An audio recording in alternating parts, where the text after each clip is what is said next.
Welcome back to the 2020 Buckeye Book Fair. Thank you for joining us for this series of virtual events with Ohio authors and illustrators. The Buckeye Book Fair provides an annual celebration of literacy through author visits, educational programs for K through 12 students, and events for people of all ages. All of the books featured today and throughout the entire Buckeye Book Fair are available for purchase at buckeyebookfair.org. Should you have questions for the presenter, please type them in the Q&A box and they will be answered during the Q&A session. Also, we've put the link in the chat box as to where you can find the books. This afternoon's presentation is Murder in Stark County, Kenney. Kenney's Murder in Stark County, Ohio recounts crimes of passion, greed, and revenge from right in our own backyard. Rendered in painstaking detail, accounts of high-profile killings and courtroom drama filled the pages of Stark County's early newspapers. Using contemporary local newspaper accounts, author Kenney tells the story of 8 Stark County murders. Kim's other book, Stark County Food, takes a look at forgotten mom-and-pop grocery stores and long-gone restaurants of the area. Kim is currently the executive director of the McKinley Presidential Library and Museum in Canton, Ohio. Kim, it is our pleasure to have you today. Hello, it's great to be here today on this beautiful day in Ohio in November. It's kind of crazy. I'm going to go ahead and start sharing my screen. There we go.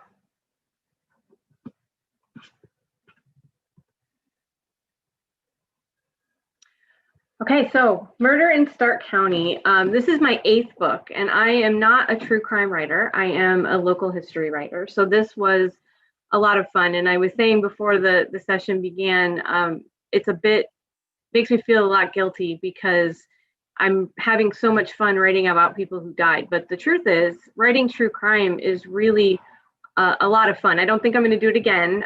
This is probably it for me for true crime. But the book, I wanted to talk about how it got started. And so believe it or not, I first met one of the murderers while I was working on my Stark County food book.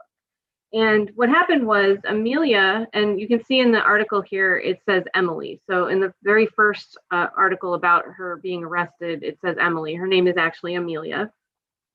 I found her because she killed her husband and he ran a grocery store. So they lived above it in Massillon. So as I was working on my chapter about grocery stores, I started to find other things that had to do with murder. And it was completely unexpected. I didn't anticipate finding this. I went down a rabbit hole for hours. I researched everything I could find. I needed to know what happened to her. I needed to know how the trial progressed and all of that. So I just saved all these articles. And I thought to myself, you know, I actually said out loud to Amelia, I don't know how I'm going to tell your story. I don't know where I'm going to do it or how I'm going to do it, but I am going to do it someday. I put it away. We were on deadline for Stark County Foods, so I resumed looking at grocery stores and restaurants and all of those things that I was working on for the food book. And after I turned in the manuscript, it was probably a week later, maybe 2 weeks later, I was in the car with my husband and we were going to New York. I'm originally from New York, although I've been in Ohio for 19 years now.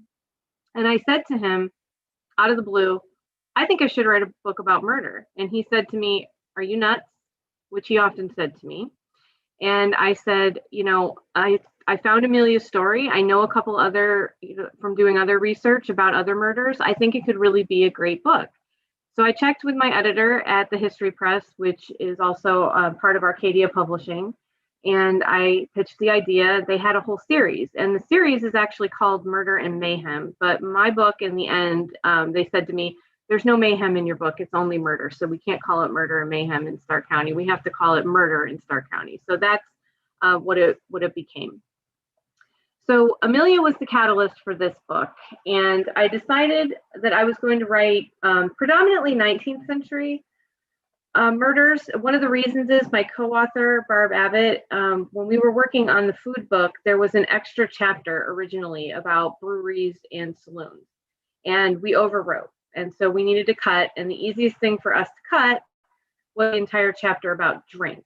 So she's done a lot of research about the 1920s and Prohibition, and there are a lot of murders that happened surrounding that era. And I suggested to her that that chapter could be the first chapter that she could build her next book on. So knowing that that's down the pike somewhere for her, I didn't want to touch anything really that got anywhere close to the 1920s. So the last murder takes place in 1906. So it's 1833 from 1906. And as I said, I am not a true crime writer. I am a local history writer. And it's really kind of strange to do lots of presentations on all my other books and lots of other local history topics, and you're never really concerned that people are going to find out the end, or they're going to be disappointed because you told them too much. So doing this was a little bit different because I didn't want to ruin it for anybody. I'm honestly not trying to sell books. You can get my books at the library if you want to. But I didn't want to ruin it for anybody who was going to read the whole thing. So I'm only picking out two of the murders to talk about. We'll talk about Christian Bachtel a little bit, but Amelia Richardson and Annie George. So those are the two female murderesses in the book. So that's what we're going to talk about. And this book explores murders that happen in our backyard. So if you're in Northeast Ohio, it's really literally right in our backyard. And a lot of people around here are familiar with the triple murder or the triple hanging. The three people at the top on the cover are the three teenagers that were hung for, two of them committed one murder and one of them committed another murder. And they were all hung together as kind of a statement about, you know, the judges wanted to hang them all together as a kind of a cautionary tale, as if hanging two and one wouldn't have been impactful enough. The three of them were hung together. And I'd heard of that before. And so some people, I think, may have heard of some of these murders, but a lot of them are brand new. Nobody's ever written about them before. And one of the things I wanted to do was to preserve the memory of those people who were killed. So why murder? Why do the grisly details of a murder capture our imagination?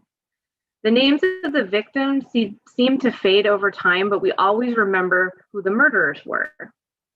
Why is true crime in all of its forms, TV shows, movies, books, magazines, podcasts, growing in popularity? And a lot of writers and psychologists have spent a lot of time thinking about these things.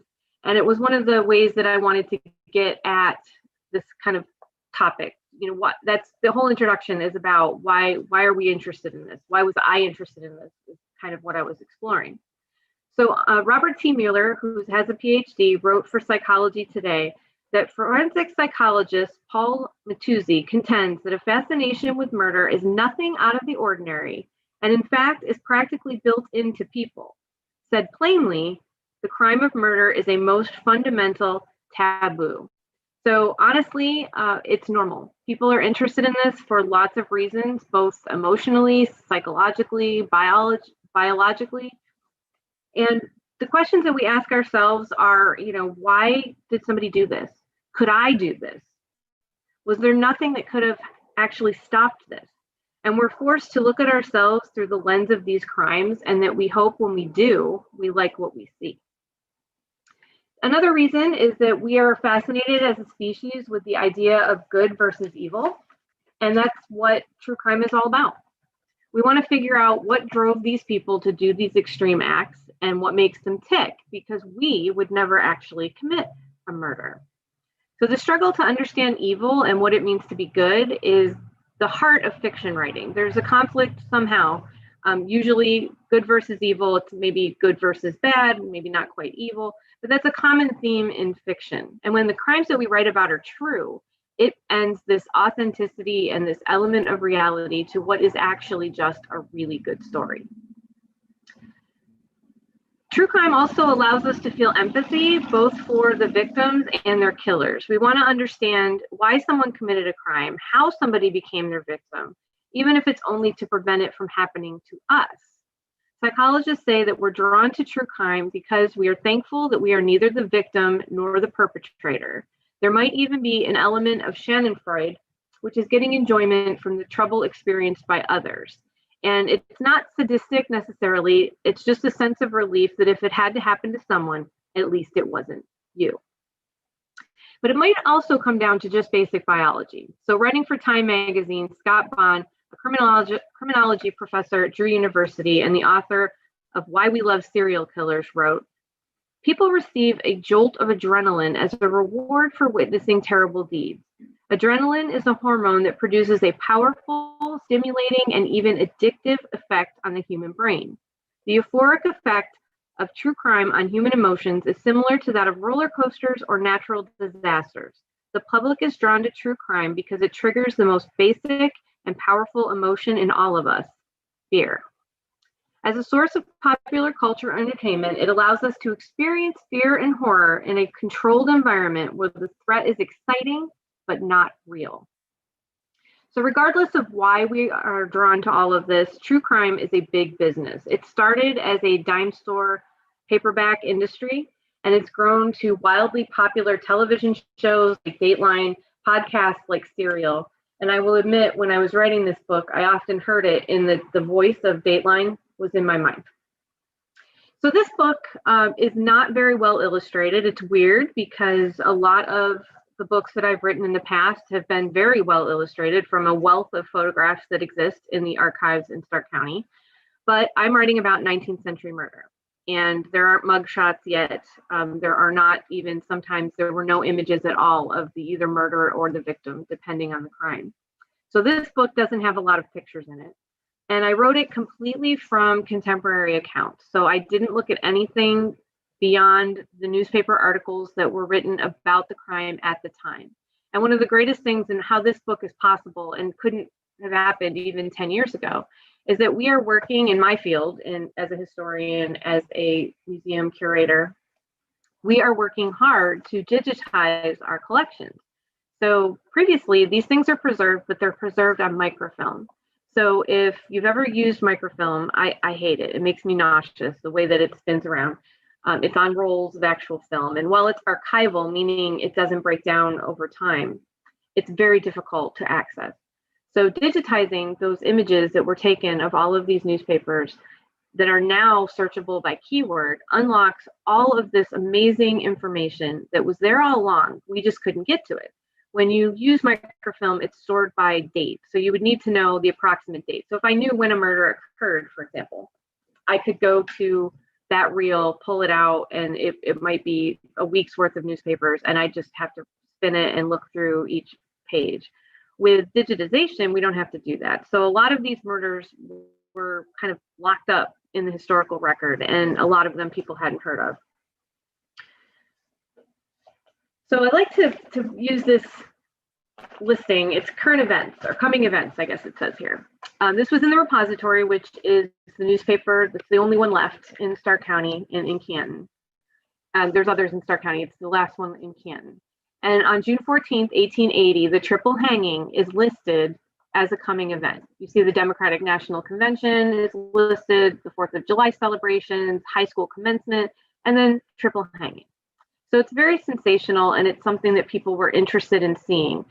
And the triple hanging, and I'm not going to talk about that whole story, besides to say they talk about it as being a public hanging. It was not a public hanging in the sense that it just happened, on the street corner. It happened inside the courtyard of the jail, but there were people who were able to get tickets to it. So there were, the victims' families could get tickets to it. The families of the murderers could get tickets to it. The press was there. So it was in front of an audience, but it was not public in the sense that anyone could just watch these three young boys hang. So the first murder, and I'll just mention this real quick because I want to talk about the other two, but this one is the first chapter. So this is the first chapter of the first murder in the book. I approached to her bed cautiously, probably, without her being aware of it. I struck her with the flat side of the axe helve, a heavy blow on the side of the head and ear. I then took the infant from her breast and laid it in the bed with the other children. End quote. In his confession, written on November 14, 1833, and published a week after his execution by hanging in the repository on November 29th, Christian Bachtel told the world exactly how he killed his wife in the early morning hours of April 2nd of that year. He continued, As I took the babe from her, I heard her give a low moan or sigh, as though she were expiring, and I presumed she was senseless. But thinking it possible she was still sensible to suffering, I thought it would be an act of mercy to dispatch her at once. Accordingly, I struck her again with the sharp corner of the axe helve. With that final blow, Mary Henry Bachtel became Stark County's first murder victim, and her husband became its first murderer. And to clarify, an axe helve is actually an axe handle. So he didn't kill her with the axe, he killed her with the kind of sharp end of the actual handle. So the first murder that I want to talk about in depth right now, and I'm still not telling you all of the details of the whole trial because I, again, don't want to ruin it for you. This is just sort of the highlights of what happened. So after years of physical and mental abuse, Amelia Richardson shot and killed her husband, Edward, with a Smith & Wesson revolver on January 17, 1876, at 24 West Main Street in Massillon. And I mentioned earlier there was a grocery store that Edward ran on the first floor and they lived above it.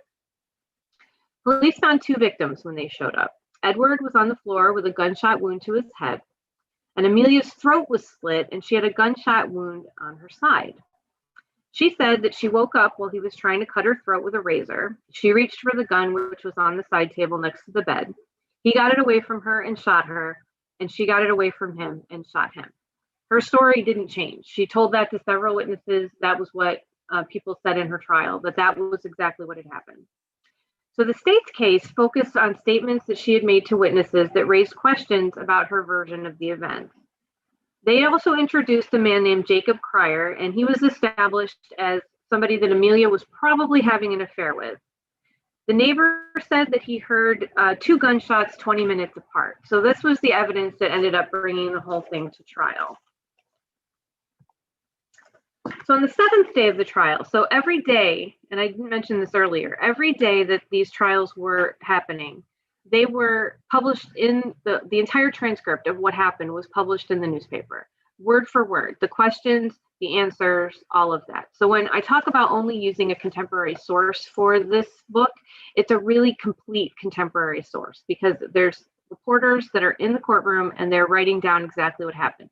We don't have coverage like that in the newspaper. It's interpreted, it's summarized, but a lot of these crimes, you could see exactly what happened day to day in the courtroom. So on the seventh day of Amelia's trial, Dr. Theodore Wormley, who had spent 7 years researching and the analysis of blood, was called to the stand for the state. And he was an expert witness.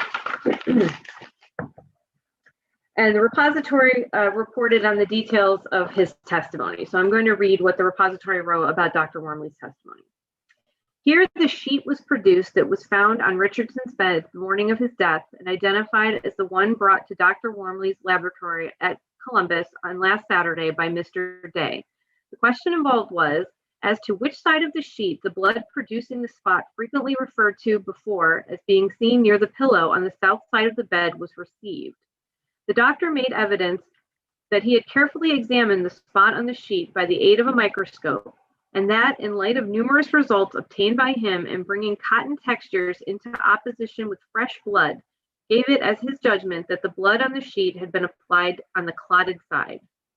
Here, Mr. Day, one of the attorneys for the state, explained the manner in which the sheet had been found on the bed of the morning of the tragedy, and showed to the jury that the clotted blood was found on the underside of the sheet. The doctor said that it was possible to have applied the blood to the underside of the sheet by bringing it into contact with or dipping it in blood. He did not regard it as at all probable that the blood should have percolated through the sheet and coagulated on the other side. The doctor was requested to produce his microscope, and the blood spot was viewed through it by counsel and jury. The doctor testified that science had furnished no test by which the blood of one person could be distinguished from that of another, and that it would not be possible by examination to ascertain whether the blood found on the carpet and that found on the sheet belonged to the same or different persons. So I want to reiterate that part. Science had furnished no test by which the blood of one person could be distinguished from that of another.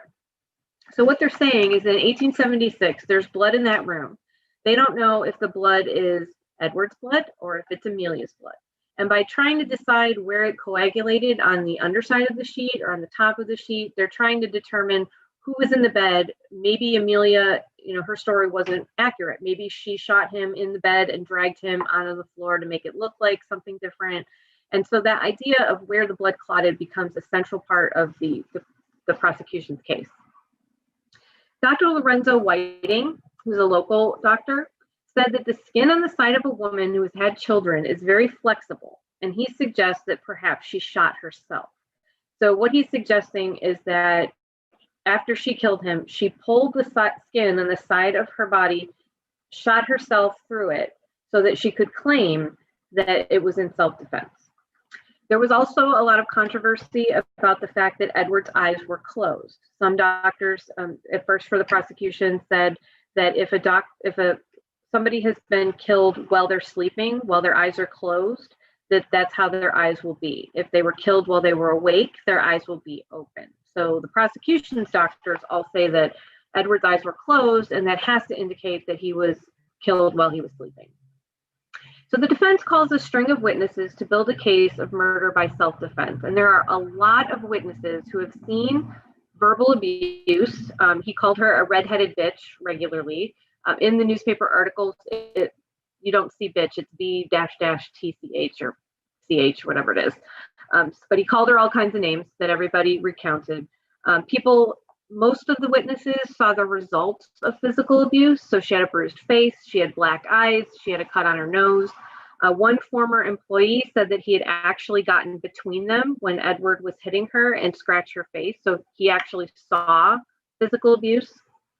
Their daughter, Ella, she was about 18, I believe, 17, 18, testified about the abuse that she had seen her entire life. And her testimony is really difficult to read. There's a lot of it that I quote in the book. Of what she saw her father do to her mother. Medical experts were called to refute all the prosecution's claims, including the blood theory. And what you see on the screen is from the Stark County Democrat, and it's sort of tongue-in-cheek, but I'm going to go ahead and read it. So it's about blood. Our people, those at least who attended the Richardson trial last week, should be familiar with the composition of the blood and its varied properties.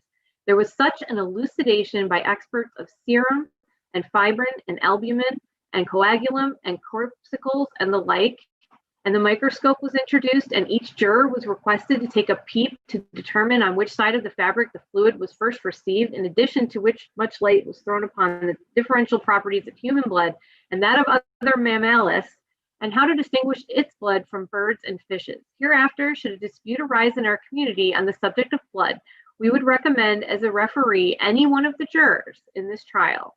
If he is unable to settle the question, it would be useless to make further efforts. So it's hard to kind of see the humor in that in the 21st century, but this is the Stark County Democrat making fun of the whole rigmarole about the blood and all of the different ways that people were looking at it on both sides of the case. So when the case goes to the jury, the judge says, and this happens in I think every murder in the book, the judge will explain, and this was published in the newspaper word for word, the difference between first-degree murder, second-degree murder, and manslaughter. So that's what the jury needs to decide. Either she's innocent or she's guilty. If she's guilty, she needs to be found guilty on one of those three things. So it's defined first-degree murder as murder that's committed deliberately and with premeditated malice. So you planned it, you thought about it, you carried it out. Second-degree murder is murder that's committed purposely and maliciously, but without premeditation and deliberation. So you meant to do it, but you didn't spend weeks plotting and scheming and making a plan to do it.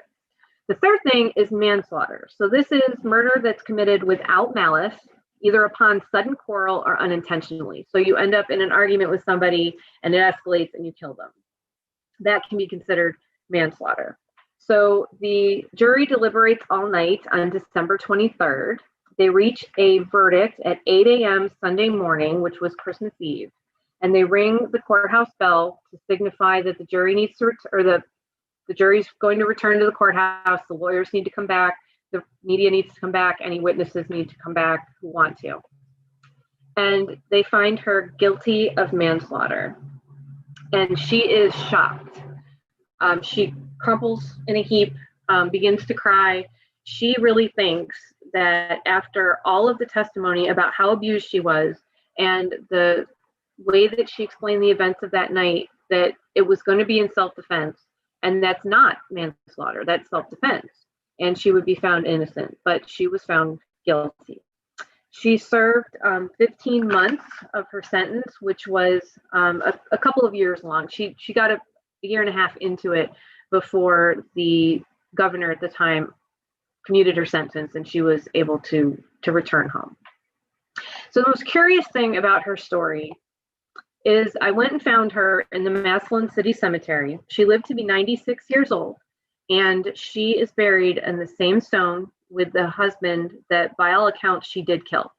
I happen to really, her story really resonated with me. I don't think that the prosecution was right. I think that it was self-defense, and I think that a lot of the things that happened in her life led her to that decision that night to kill him, in addition to the fact that he was coming after her with a razor. So I don't understand exactly why somebody would be buried in the same cemetery, in the same plot, on the same stone.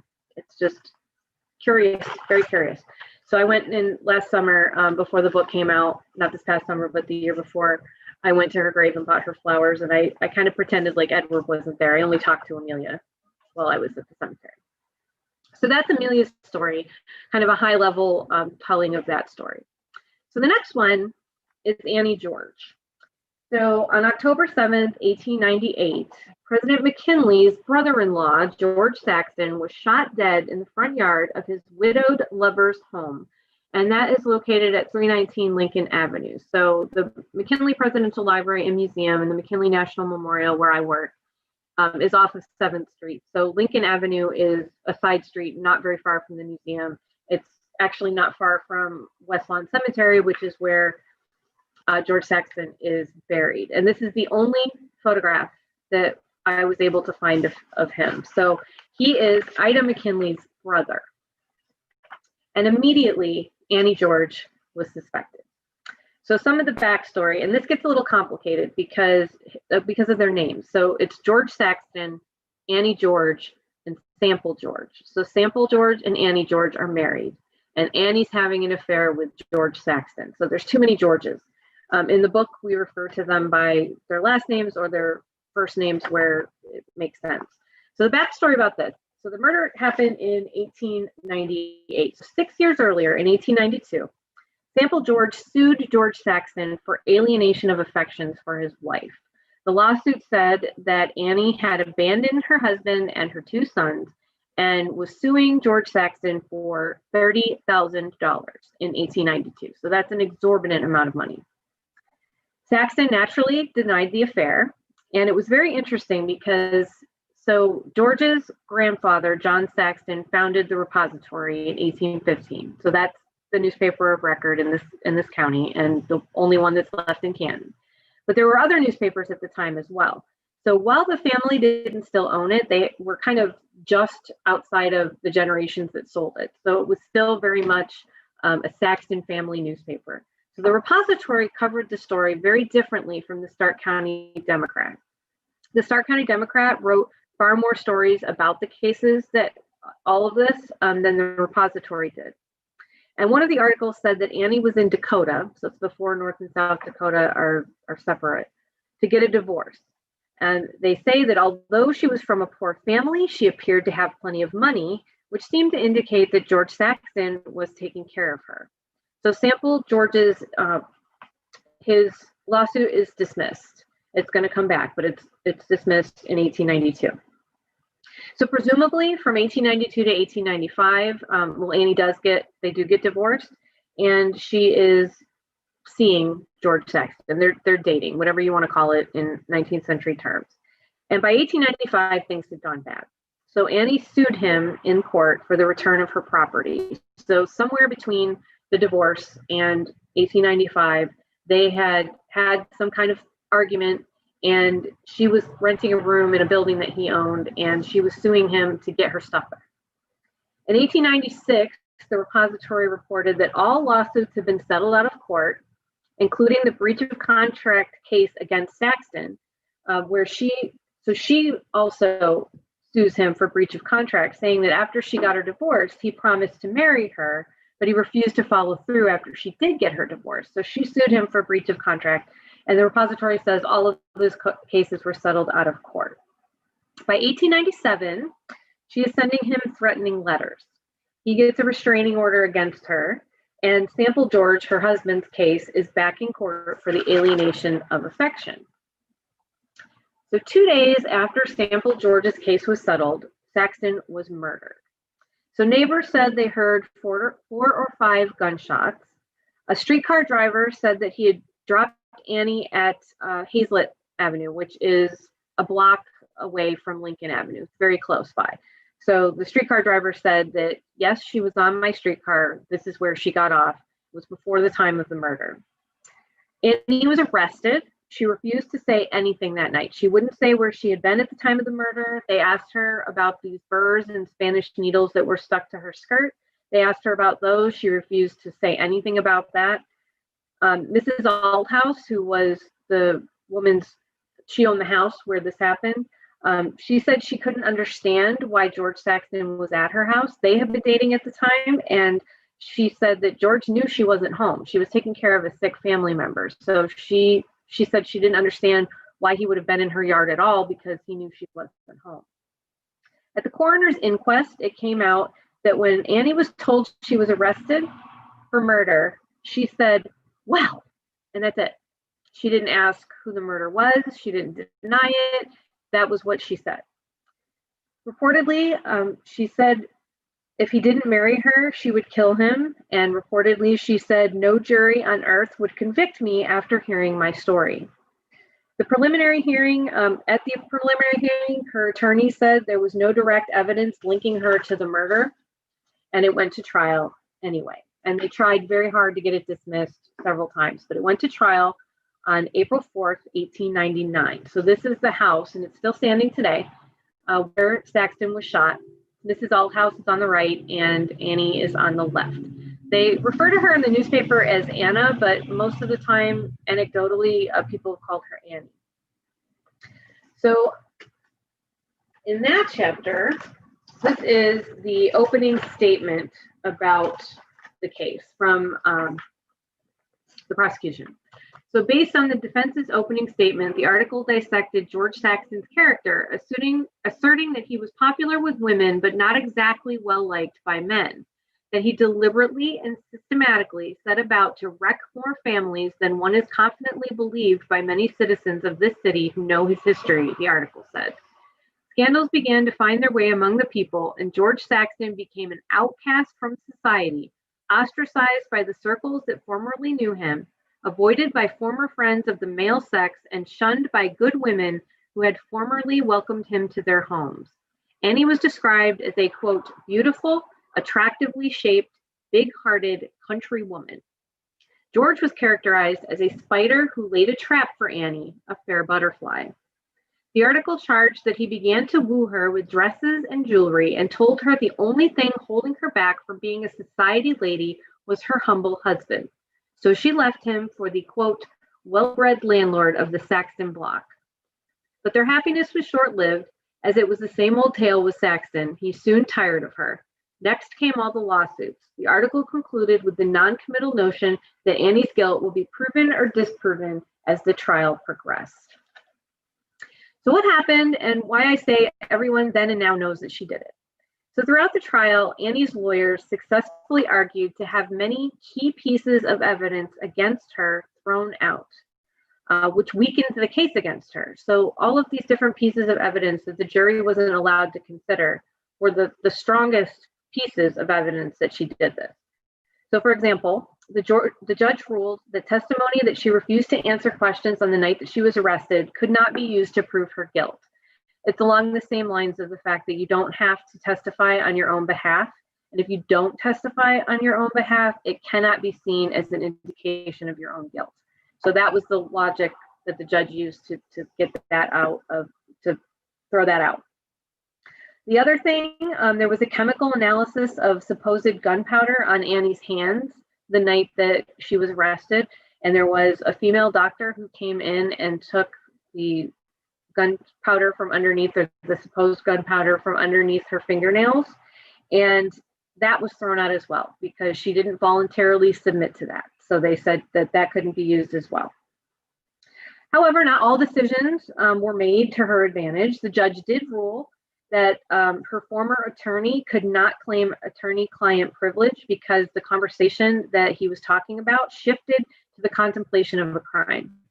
So he was trying to protect her. He, on the stand, said, you know, I have attorney-client privilege. I can't answer this question.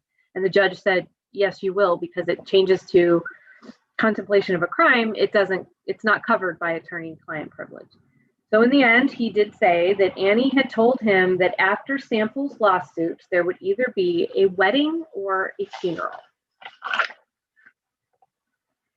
So one of the witnesses said that she had seen a tall figure at the scene and was immediately discredited by Annie's attorneys as a morphine addict. And far more of the trial than was necessary, in my opinion, was taken up with this idea of what happens to a morphine addict, why she couldn't be believed. So in addition to having all these different key pieces of evidence thrown out against her, their strategy was also to discredit every witness who thought they saw her. Nobody could definitively say that it was her.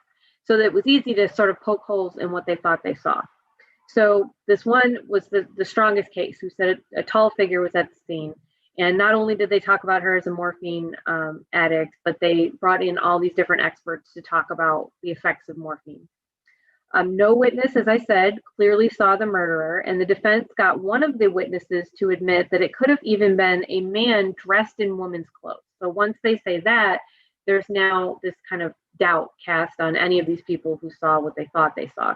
It was dark, and we don't have streetlights like we have today, so it was very dark, and people could see sort of shadowy figures, but nobody saw a face, nobody heard a voice. It was, they heard gunshots, looked out their window, very dim light that might be thrown from their window light, so gas light in their window onto the street is all they can really see, and they don't actually see who it is.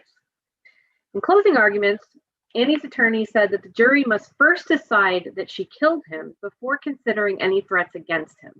It's sort of counterintuitive, but they're saying that, you have to decide that she was the one who killed him, and their evidence can be these threats. It can't be the opposite.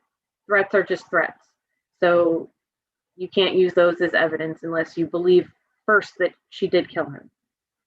They reiterated that she was not seen at the crime scene, and they had a whole other strain of testimony about the streetcar running late that night, and that it couldn't possibly, even though it did drop her off at Hazlet, which was just a few blocks away, that she couldn't have possibly gotten there in time because they said that the streetcar was running late, and so that threw off the whole timeline.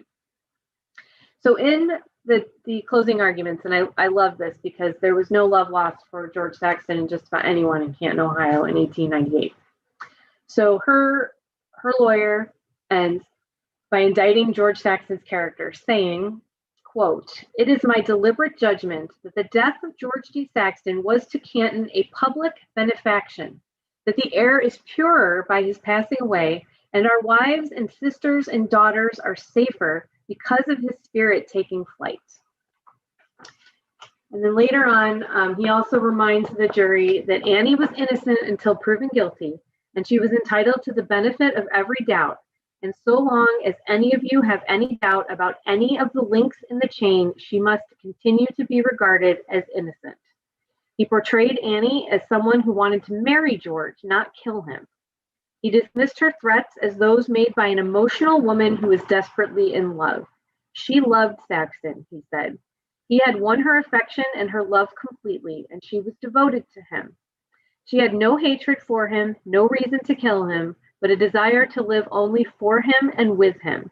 Threats made under such circumstances were never made with the intention of executing them. So they're basically saying that it didn't really matter what she said, that threats are not evidence of guilt, and that you shouldn't be able to use those as evidence of guilt.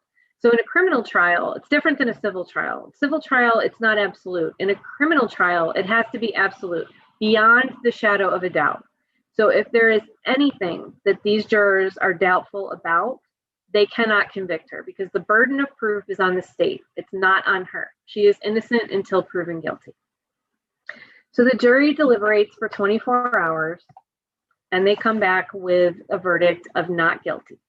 And in spite of the fact that the judge had told everyone ahead of time that they needed to remain calm and that there couldn't be an outburst, there were loud cheers in the courtroom because everybody was happy that she was acquitted. So in the Alliance Review, which is also still around today, Alliance is another city in Canton, the Alliance Review wrote, "The verdict of not guilty will be variously received, for the belief has been almost universal that she committed the deed. Equally general is the feeling that the man who was slain had given her extreme provocation." So that is the two murders that I would like to talk about today. If anybody has any questions, I would be happy to answer them.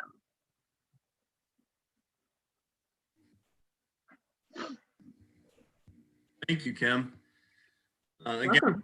if anyone has any questions, please type them in the Q&A. So I guess I have a couple. I thought it was really interesting. I saw that picture, the rendering of the courthouse downtown. It's always such an icon. I'm a Canton guy, so it's always iconic to see those angels up on top. And I've actually gotten, when they were removed for a little while, I actually got to see them up close. It was really cool. Oh, neat. So what would be a big surprise in this book that a reader can find, or what do you think is going to be a biggest surprise for the readers? I think how all these cases turn out. I know I read the first chapter, and the very first paragraph of the first chapter of the first murder, it says right up front, you know, he was executed. And, you know, that was how I chose to open the first chapter.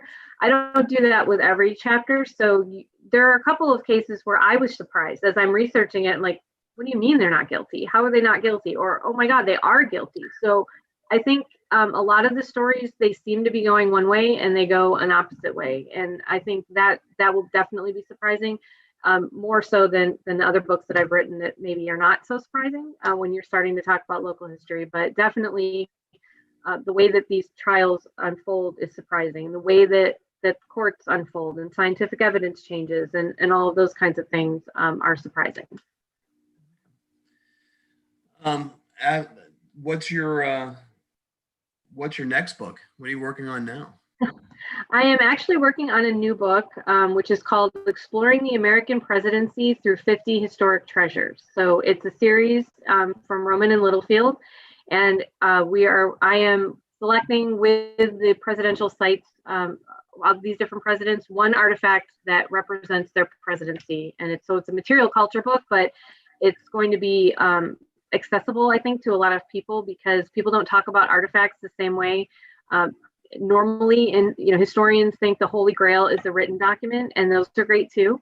But in the museum field, we are interested in material culture and objects. And so this is a book about artifacts that are presidential. So that book is what I'm working on now. Okay. I didn't know if there'd be any spin-offs with this about maybe ghost stories that came out of the murder in Stark County. I don't know about ghost stories. Did you run into any of those while doing your research, that some of these that maybe they weren't, properly convicted, or maybe the ghost of George Saxon might have came back and to revenge this? I only use contemporary sources. No, they're all about the trial as it's unfolding. So I know there were other books that have been written about different parts, especially the triple hanging. There have been books written about Annie George's case. I didn't look at any of those. My interest was not in what other people interpreted, so I just looked at the actual contemporary accounts of the trials themselves. So I didn't uncover any ghosts. I'm not saying that there aren't. I do cemetery tours, and we passed by George Saxon's grave, and I will say that one tour I gave, it only rained on me while I was standing at his grave, so I don't know if that means anything or not, but I've never actually seen him or had him, argue with me that he didn't deserve to die. Which graveyard is George in around here? He's in West Lawn Cemetery. He's buried in the Saxon family plot, which isn't far from where he was killed. I mean, it's walking distance between where he was killed and where he ended up being buried. We did have one question come through. What do you find shocking about the changes in evidence and the actual processing of evidence? The processing of evidence, especially in Amelia's case, the first thing that the police said when they got their other officers to come was they had to remember how everything looked. So they couldn't just snap a picture of it. They were like, okay, we're going to move things now. So everybody look around and remember where everything is. And then they just started, moving the sheets and lifting up, finding the razor, touching the gun. All of that is like, no way would that be done today. Everything is preserved and photographed and very meticulous. And it was just a different way. And I don't know if this happens today or not, but in a couple of the cases, they have just like a break for the jury and they go on like a little field trip and they go to where the crime actually happened and they look at the scene. And I don't know that we do that today. I've fortunately never I was on a jury once. It was a really quick case. Thankfully, never for a murder case. And so I don't know how that works today, but it's sort of in the middle of someone's testimony, they're like, okay, we're going to break for lunch. And after lunch, we're not going back to your testimony. We're going to go visit the scene of the crime, and then we're going to come back to court, and then you can finish your testimony, maybe tomorrow if we don't have time today. So there's a lot of things that were different. And as I mentioned too, just that transcript, word for word, of what's going on in the court case, that doesn't happen in newspapers today. And quite frankly, there were far fewer murders. There's many years go by between, these are not so much in the end, not the end murders, but the first ones, they're in chronological order, that nothing happens in between. When Christian Bachtel kills his wife in 1833, there is not another murder until Amelia kills her husband in 1876. So that's over, almost 50 years go by before there's another murder. So it's very few and far between. So today it's a completely different thing. There's more people, so there's more bad people in a percentage wise. I'm always one that believes that there's, humanity is no different now than it's ever been. It's just there's more people, and the percentage of this, it's the same percentage as a larger number. So we have more murders today, but I don't know that you can't really speak to it being more dangerous or less dangerous. I don't think. So you mentioned that they didn't, they didn't take photographs. Did they utilize any kind of drawings of the scenes or the crime scenes? Did you come across any of that in the papers even? Did they have any kind of drawings of what might have looked like? And this one I didn't talk about, and I think I did include it. There were some that actually did have drawings, and it was the only thing that you could find. So this is you can't really hardly tell. But these are the only images of the murderer and the victim, and then this was a drawing of the bar where it happened. So this, I think, is the only thing that I saw that was actually published. I imagine that there might have been others. Also, the Macmillans, which are another husband and wife murder situation. These are drawings of what, an artist rendering. There's no image of these people. So photography exists in the 1860s. It's just not widely used. So a lot of what ends up being in newspapers is drawings that are lithographs that are printed, throughout the country in some cases. In George Saxton's case, covered a lot. And that's another interesting thing about that. The judge said in the beginning of that case, we are not dragging the Saxton family or the McKinley family into this court case. So don't even try to bring up those two families, that he was sort of this black sheep, and this trial is not going to be used for that. So the only time that somebody from the Saxton family testified was, so George's sister, Mary, her husband testified, and it was only about what was left in his papers and whether or not they could find any evidence that he had paid off Sample George or not. It was very kind of cut and dry, and it was not sensational at all. So they wanted to make sure that the president was protected and that he was not dragged into it. Now, on the other hand, it's the president's brother-in-law. So is this a national story? Absolutely. People are definitely talking about it. But as far as what goes on in the trial, they tried to keep the McKinleys out of it. Okay. Well, there's no more questions at this time. Kim, thank you so much for joining us and taking the time today and being a part of our Buckeye Book Fair. I'm going to share a screen real quick with all of our sponsors to thank them as well for being with us this year. I know it's been a difficult year, but we thank everyone who's joined. So thank you for participating in Murder in Stark County. And again, thank you, Kim. Really enjoyed it. As well as our generous sponsors. Again, thank them And please visit our website at buckeyebookfair.org to see our other events and buy signed copies of Kim's book. So she has them available. And please join us later this evening at 6:30 for our next program, which will be The Writing Life. And other than that, everyone have a good rest of your afternoon. And if you're anywhere in Northeast Ohio, enjoy the weather. Thank you.